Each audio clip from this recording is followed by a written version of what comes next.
अकोला शहरातील मोरणा नदी पात्रातील 4.3 किलोमीटर अंतरावरील जलकुंभीचे यशस्वी निर्मूलन अखेर पूर्ण झाले आहे। आयुक्त डॉक्टर सुनील लहाणे यांच्या नेतृत्वात महापालिकेने हे महत्त्वाचे कार्य पूर्ण केले आहे।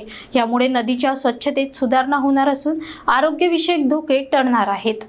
अकोला शहरातील मोरणा नदीचे रूप सुधारण्यासाठी महापालिकेने मोठा आणि यशस्वी उपक्रम हाती घेतला आहे। नदीपात्रातील 4.3 किलोमीटर अंतरावरील जलकुंभीचे निर्मूलन अखेर पूर्ण झाले आहे। विशेष म्हणजे या उपक्रमाच्या यशस्वीतेमध्ये महापालिकेचे आयुक्त डॉक्टर सुनील लहाणे यांचे नेतृत्व आणि त्यांच्या प्रभावी नियोजनामुळे कामाला गती मिळाली। मोरणा नदीतील जलकुंभीच्या वाढीमुळे डासांचा प्रादुर्भाव मोठ्या प्रमाणावर होऊन आरोग्यविषयक समस्या निर्माण झाल्या होत्या। त्यावर प्रभावी उपाय म्हणून महापालिकेने 27 मार्च पासून जलकुंभी निर्मूलनाचे काम सुरू केले। महापालिकेने पोकलिन मशीन आणि मजुरांच्या मदतीने जलकुंभी काढण्याची मोहीम सुरू केली, ज्यामुळे कामाचा वेग दुप्पट झाला। महापालिकेने विशेष बकेट खरेदी करून मशीनला जोडले, ज्यामुळे कामाच्या गतीत अधिक सुधारणा झाली।